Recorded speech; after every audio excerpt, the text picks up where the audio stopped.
ஈரோடு மாவட்டம் கோபிச்செட்டிப்பாளையம் அருகே உள்ள குள்ளம்பாளையம் தனியார் மஹாலில் இந்து முன்னணியின் மாநில தலைவர் காடேஸ்வரா சுப்பிரமணியம் செய்தியாளர்களை சந்தித்தார். அப்பொழுது பேசிய அவர், திருப்பரங்குன்றம் விவகாரத்திற்கு பிறகு தமிழகத்தில் இந்துக்களிடையே மிகப்பெரிய எழுச்சி உருவாகி உள்ளது என்றும், தமிழகம் முழுவதும் பள்ளி கல்லூரிகளில் மதமாற்றம் அதிகமாக உள்ளது என்றும், இதனை உடனடியாக அரசு தடுக்க வேண்டும், இல்லையெனில் இந்து முன்னணி மக்களை திரட்டி மிகப்பெரிய போராட்டத்தை நடத்தப் போவதாக தெரிவித்தார். பொதுவாக தமிழ்நாடு முழுவதுமே மதமாற்றம் அதிகமாக இருக்குது.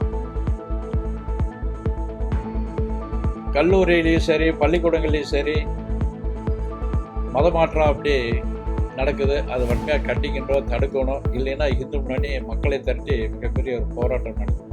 நீங்கள் தான் கேட்கணும். சென்னையில் தான் வழக்கறிஞர் என்று கூறி 1000 விளக்கு பகுதியைச் சேர்ந்த புருஷோத்தமன் என்பவர் அம்பத்தூரைச் சேர்ந்த கேசவன் என்பவரிடம் 1.5 லட்சம் ரூபாய் பணம் பெற்றுக்கொண்டு பண மோசடியில் ஈடுபட்டுள்ளார். இது சம்பந்தமாக வேப்பேரியில் உள்ள காவல் ஆணையாளர் அலுவலகத்தில் புகார் அளித்த பின்னர் செய்தியாளர்களிடம் பேசிய கேசவன், தனது மகனை அண்மையில் போலீசார் கைது செய்த நிலையில் அவரை விடுதலை செய்ய வைப்பதாக கூறி 1.5 லட்சம் ரூபாய் பெற்றுக்கொண்டு மோசடியில் ஈடுபட்டதாகவும், போலி வழக்கறிஞர் புருஷோத்தமன் மீது உரிய நடவடிக்கை எடுக்க வேண்டும் என கோரிக்கை விடுத்து பேட்டியளித்துள்ளார்.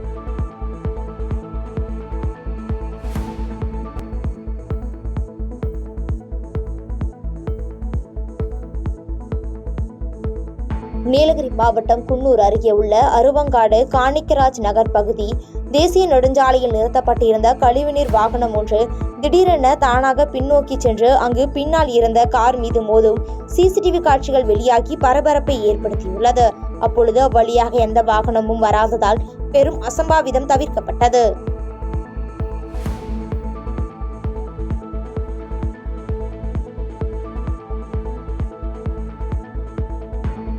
நீலகிரி மாவட்டம் குன்னூர் ரயில் நிலையத்தில் தட்சன் ரயில்வே எம்ப்ளாயிஸ் யூனியன் சார்பில் 8 கோரிக்கைகளை வலியுறுத்தி ஆர்ப்பாட்டம் நடைபெற்றது. ஆர்ப்பாட்டத்தில் புதிய பென்ஷன் திட்டத்தை கைவிட வேண்டும், காலி பணியிடங்களை நிரப்ப வேண்டும் உள்ளிட்ட கோரிக்கைகளை வலியுறுத்தி கோஷங்களை எழுப்பினர்.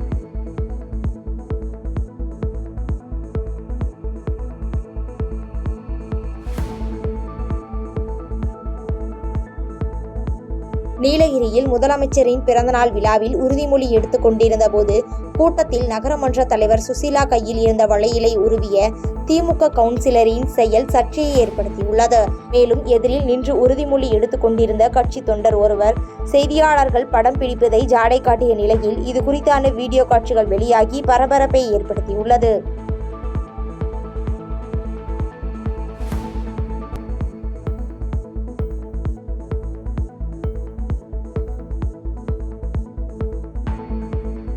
நீலகிரி மாவட்டம் முதுமலை புலிகள் காப்பகத்தில் உள்ள வனப்பகுதியில் வசிக்கும் பழங்குடியினர் மக்களுக்காக முதன்முறையாக நடமாடும் நியாய விலை கடையை நீலகிரி நாடாளுமன்ற உறுப்பினர் ஆராசா திறந்து வைத்தார். இதேபோல் தேவர்சோலை பேரூராட்சிக்குட்பட்ட பாடங்கரை பகுதியில் சுமார் 18 லட்சம் ரூபாய் செலவில் புதிதாக கட்டப்பட்ட நியாய விலை கடையை ஆராசா திறந்து வைத்தார். இந்நிகழ்ச்சியில் மாவட்ட ஆட்சியர் லட்சுமி பவ்யா தண்ணீர், கூடுதல் ஆட்சியர் கௌஷிக் உள்ளிட்டோர் கலந்து கொண்டனர்.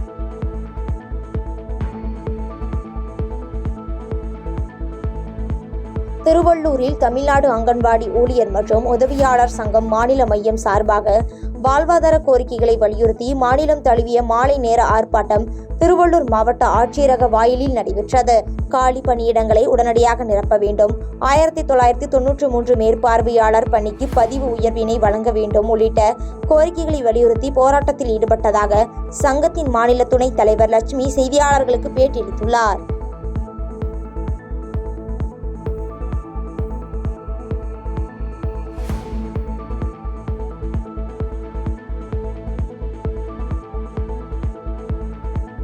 திருவள்ளூர் அரசு மருத்துவக் கல்லூரி மருத்துவமனையில் சட்டமன்ற உறுதிமொழி குழுவின் தலைவர் வேல்முருகன் தலைமையில் 5க்கும் மேற்பட்ட சட்டமன்ற உறுப்பினர்கள், மாவட்ட ஆட்சியர், அரசு அதிகாரிகள் என ஏராளமானோர் ஆய்வு மேற்கொண்டனர்.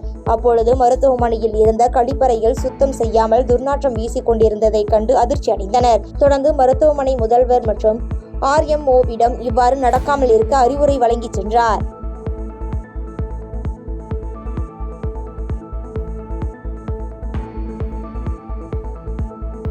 சென்னை கோவிலம்பாக்கத்தில் காந்திநகர் 15வது தெருவில் வசித்து வரும் முனுசாமி என்பவர் வீட்டில் இரவு முழுவதும் சிலிண்டர் கேஸ் கசிந்து தீ விபத்து ஏற்பட்டது. இந்த தீ விபத்தில் ஒரே குடும்பத்தைச் சேர்ந்த 4 பேர் பலத்த தீக்காயம் ஏற்பட்டு குரோம்பேட்டை அரசு மருத்துவமனையில் சிகிச்சைக்காக அனுமதிக்கப்பட்டுள்ள நிலையில் இது குறித்து மேடவாக்கம் போலீசார் விசாரணை மேற்கொண்டு வருகின்றனர்.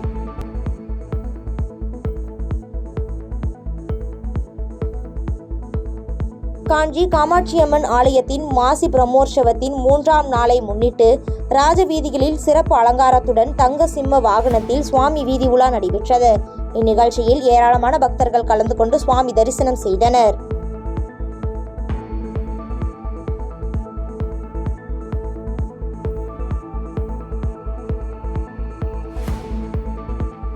நாட்டிலேயே முதன்முறையாக கோவையில் வனப்பகுதியில் உள்ள தண்டவாளத்தை யானைகள் கடக்கும்போது ஏற்படும் விபத்தை தவிர்க்கும் வகையில் பொருத்தப்பட்ட AI கேமராக்களால் விபத்துகள் தவிர்க்கப்பட்டுள்ளதாக அதிகாரிகள் தெரிவித்துள்ளனர்.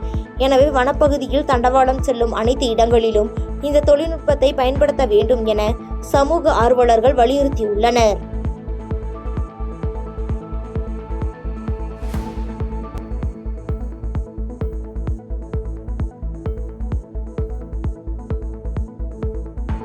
கோவை அருகே குடும்ப பரம்பரை சொத்தில் பங்கு கொடுக்காமல் தனது அண்ணன் மற்றும் அவரது குடும்பத்தினர் மட்டும் அனுபவித்து வருவதாக பிரபல நகைக்கடை உரிமையாளரின் மகள் புகார் அளித்துள்ளார். 15 கோடி ரூபாய் மதிப்புள்ள சொத்தை விற்பனை செய்ததோடு அதன் பங்குகளை தரவில்லை என அளித்த புகாரின் பேரில் போலீசார் விசாரணை மேற்கொண்டு வருகின்றனர். எங்க ஃபேமிலிக்குள்ளார இருக்கிற சொத்துக்கள் அனைத்தும் PA ராஜ்செட்டியார் சம்பாதித்தனர். எங்க ஃபேமிலிக்குள்ளார நாங்கள் ஒரு செட்டில்மெண்ட் அக்ரிமெண்ட், தட் இஸ் ஒரு அண்டர்ஸ்டாண்டிங் இருந்தது. எல்லாருமே சைன் பண்ணியிருக்காங்க. என்னோட தாத்தா தாமோதரன், என்னோட அப்பா பிரகாஷ், நான், எங்கள் அம்மா, அத்தை எல்லாரையும் நாங்கள் கலந்து எப்படி எந்த சொத்தை யாருக்கு போகணுன்னு எழுதி வச்சுருக்கோம். விழுப்புரம் மாவட்டம் திருக்கோவிலூர், விக்கிரவாண்டி உள்ளிட்ட பகுதிகளில் பெஞ்சல் புயலால் ஏற்பட்ட பாதிப்புகளை அமைச்சர் பொன்முடி பார்வையிட்டு ஆய்வு மேற்கொண்டார். தென்பண்ணை ஆற்றங்கரையோரம் வெள்ளத்தால் பழுதடைந்த சாலையை ஆய்வு செய்த அவர் விரைவில் சீரமைத்து தரப்படும் என உறுதியளித்தார்.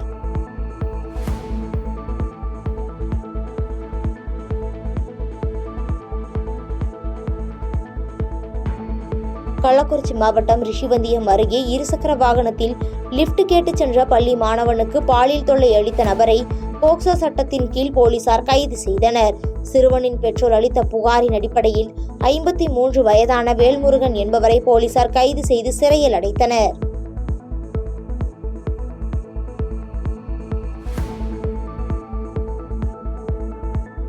கள்ளக்குறிச்சி மாவட்டம் சங்கராபுரம் பகுதியில் குற்றச்செயலில் ஈடுபடும் நோக்கில் பயங்கர ஆயுதங்களுடன் ஆட்டோவில் சுற்றி திரிந்த 4வரை போலீசார் கைது செய்தனர்.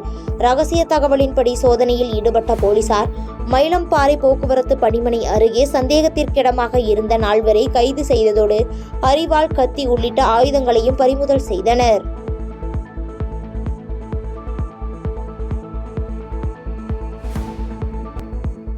தமிழக முதலமைச்சர் மு.க. ஸ்டாலினின் 72வது பிறந்த நாளை முன்னிட்டு செங்கல்பட்டு மாவட்டம் காட்டாங்குளத்தூர் ஒன்றியத்திற்குட்பட்ட மேலமையூர் ஊராட்சியில் இலவச மருத்துவ முகாம் மற்றும் 1000 பேருக்கு அறுசுவையுடன் கூடிய சமபந்தி விருந்து வழங்கும் விழா நடைபெற்றது.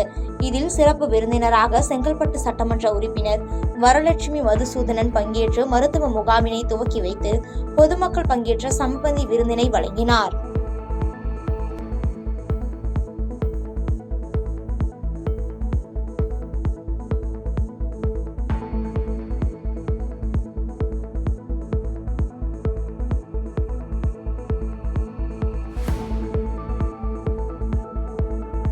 மதுரை மாவட்டம் உசிலம்பட்டி அருகே பல்வேறு அம்ச கோரிக்கைகளை வலியுறுத்தி பாலிடெக்னிக் கல்லூரி பேராசிரியர்கள் கருப்பு பேட்ஜ் அணிந்து வந்து கண்டன ஆர்ப்பாட்டத்தில் ஈடுபட்டனர். பழைய ஓய்வூதிய திட்டத்தை அமல்படுத்த வேண்டும், துறை தலைவர் மற்றும் முதல்வர் பணியிடங்களை முறைப்படுத்த வேண்டும் உள்ளிட்ட பல்வேறு அம்ச கோரிக்கைகளை வலியுறுத்தி கோஷங்கள் எழுப்பி கண்டன ஆர்ப்பாட்டத்தில் ஈடுபட்டனர்.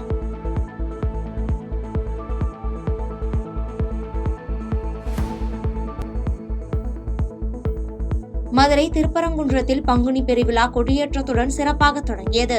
இதில் உள்ளூர் மற்றும் வெளியூரைச் சேர்ந்த ஏராளமான பக்தர்கள் கலந்து கொண்டு சுவாமி தரிசனம் செய்தனர்.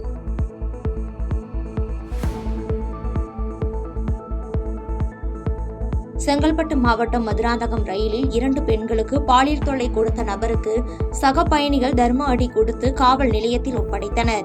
விழுப்புரத்தில் இருந்து தாம்பரம் செல்லும் பயணியர் ரயில் இன்று சிக்னல் கோளாறு காரணமாக 1 மணி நேரம் தாமதமான நிலையில் அதில் பயணம் செய்த பார்த்திபன் என்ற இளைஞர் 2 பெண்களிடம் பாலியல் சீண்டலில் ஈடுபட்ட நிலையில் அவரிடம் ரயில்வே போலீசார் விசாரணை மேற்கொண்டு வருகின்றனர்.